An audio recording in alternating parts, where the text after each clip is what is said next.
Hello everyone, welcome back to my channel. In today's episode I'll be showing you 2 items that I've managed to finish since my last video, and I also want your help. I want to make a skirt but I don't know which pattern to use and I'm unsure which fabric to use as well. So let's dive straight in. In the last video I mentioned that I'd really like to get finished the Coco Pants and the Keeley Cardigan that have been sitting on my work table for a very long time. And the good news is that last week I got them finished. I managed to carve out some time between my sewing orders for my business, and I managed to finish off both Coco Pants and the Keeley Cardigan. You can see them both on here. So I'm really pleased that they've actually made it to my pin board, and I'm just going to show you the garments in real life. First of all, I have the Coco Pants. They're on a hanger, but I will pop up a photo of me wearing them. I made them in some beautiful navy linen, which I got from Pound Fabrics. I got it last year, I think. It's a lovely navy linen, and as you know, navy is my dark neutral for this season. So there, I've turned them around several times, haven't I there? There they are. They've got a yoga waistband, which is my preferred way of doing waistbands at the moment. They don't have any side pockets or front pockets. I omitted those. But I did add some back pockets. I don't know if you can see those there. I'll just hold them up to the camera for you. There you go. You can actually pop your hand in really nicely there. They're nice deep pockets.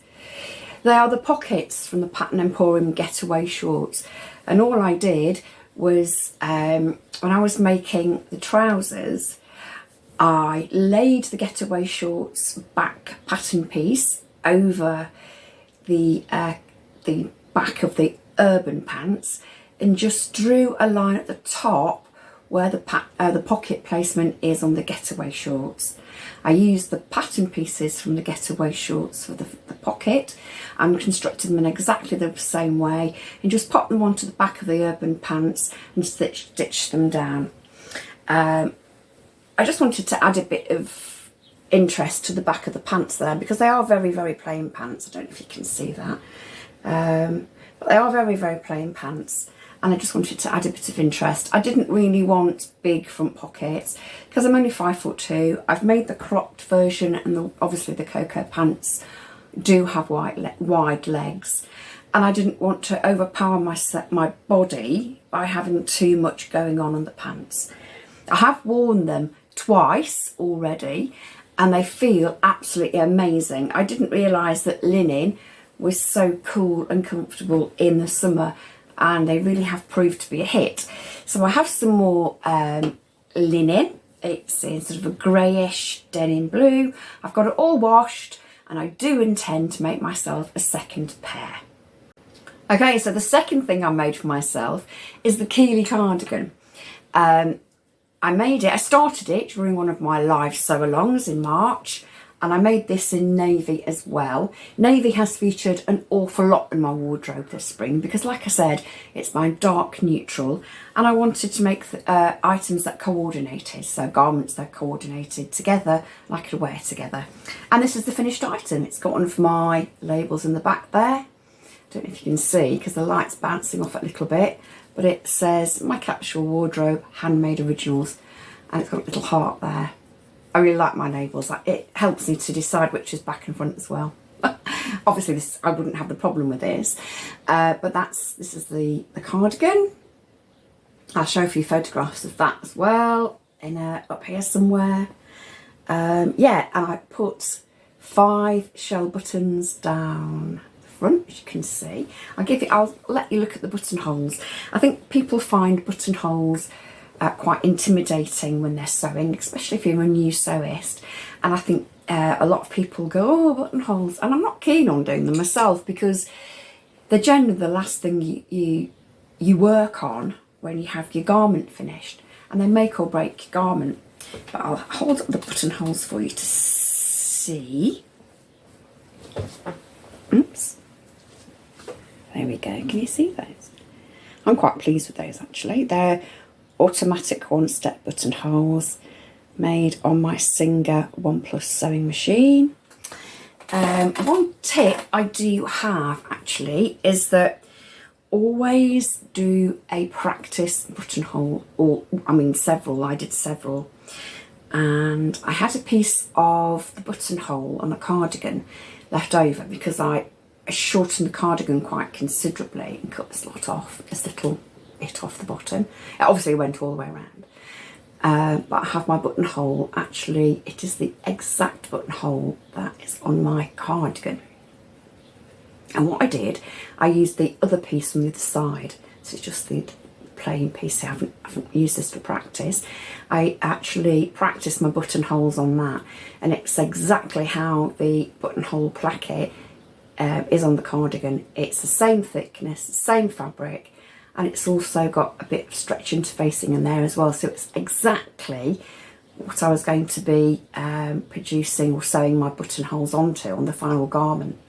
And I found that really helpful because I could actually also try the button through the buttonhole when it's completed, so I knew that it was exactly the right size for the button. I've already mentioned the buttons. I'm just going to show you the buttons again. I ordered these online. I got them from, I think I got them from a Wool Warehouse. They're navy blue shell buttons, and I really, really like those. They match the garment really well. I think buttons either can make or break a garment, so I will generally go for shell buttons if I can. I'm just going to move my tea there. I'm going to slip this on and show you what it looks like because I'm really pleased with this. Let me just look. So I'm going to stand up and show you. There it goes. There we go. I think it's a really nice fit. It's got long sleeves. I finished them with triple zigzag stitch, or triple step zigzag stitch, because it's more elastic than just normal zigzag stitch, and again around the bottom, and it fits really well. So much so that I'm going to make myself a few more for autumn. Which brings me to the skirts I want to make. I've got a bit of an itch to make myself a couple of skirts, and I need to scratch that itch. That's what sewing's all about, isn't it? Doing what you like. But I mentioned on my last video that I wasn't going to make a massive amount of garments for my summer capsule wardrobe because I generally had enough clothes to last me over the summer and for what I wanted to wear and where we were going, etc. So I did mention that I wanted to get a bit of a head start on the autumn makes, and the reason is that I have so few long sleeve tops, cardigans and bottoms for autumn that I really do need to make a start on those as soon as possible. I have already decided my colour palette for autumn, and my neutral is going to be black. I tend to have navy in spring and summer and then black in autumn and winter, so I've decided on black again this year, mainly because I have a lot of fabrics that I bought last year to make garments for my winter and autumn wardrobe, and I didn't get around to doing as many as I thought I'd make, so I'm going to use that same colour palette again this year. On to my skirt patterns then. I don't know which one to choose, so if you could help me choose, I'd really appreciate it. I'm not going to run a poll or anything, but if you'd like to let me know in the comments below which skirt you prefer, that'd be fantastic, and it'll help me make a decision which one I'm going to make. I have two options to choose from. I've not made either skirt before, so I've made, let me just show you what I've got anyway, and I'll explain as I go along. I have the Charlie stretch pull-on skirt from Style Arc. There aren't any versions of this, it's just a plain, ordinary, one style for the pattern. It has got a elasticated waistband, they're both pull-on skirts, and a split at the front here, and it's got back pockets. I've made a Style Arc skirt before. I made the Northcut skirt, and it fits really, really nicely. So I know the size I choose for the Charlie skirt, and I know that it would probably fit out of the packet. The second option I have is the Quebec skirt from Itch to Stitch. Now, as soon as I saw this, as soon as it was published, I wanted to make it. Again, it's a completely straight denim skirt here. The splitters at the back. If I show you the lay plan, if I can find it. There we go, it's there. Oh, I don't know if you can see that. Oh, there we go. There's a lay plan. So you can see that it has front pockets, which, the Charlie skirt has those as well. Although it has a back split rather than a front split, and that also has back pockets as well. So they're very similar, apart from the splits are in different places. One's in the front, one's in the back. The biggest drawback I have with this skirt, even though I absolutely love it, is that I've never made an itch to stitch skirt or pair of trousers before. So I really would be learning as I go on the fit. So I don't know which one to make, whether I'm going to make... Oh, the other thing is, of course, that I already have this pattern printed out. I don't have the Charlie skirt printed out, but I would have to stick them both together anyway. So let's have a quick look at the fabrics I'd like to make these skirts in.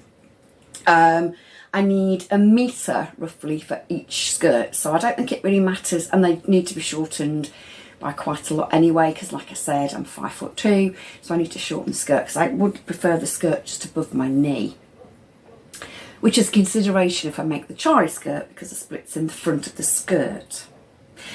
So I've actually dug some denims out of my stash in an effort to try and use up some stash, as I'm trying not to buy any more fabric if I can make it from fabrics I already have. The first fabric is a black denim. It's a bit of a mystery piece, this.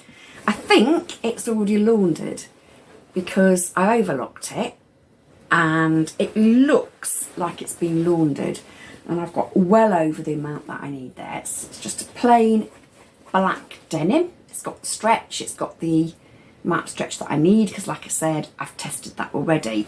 So that's fabric number 1. Fabric number 2 is also a stretch denim that I got from Pound Fabrics last summer. It was destined for either a pair of Eleanor jeans or a Quebec skirt.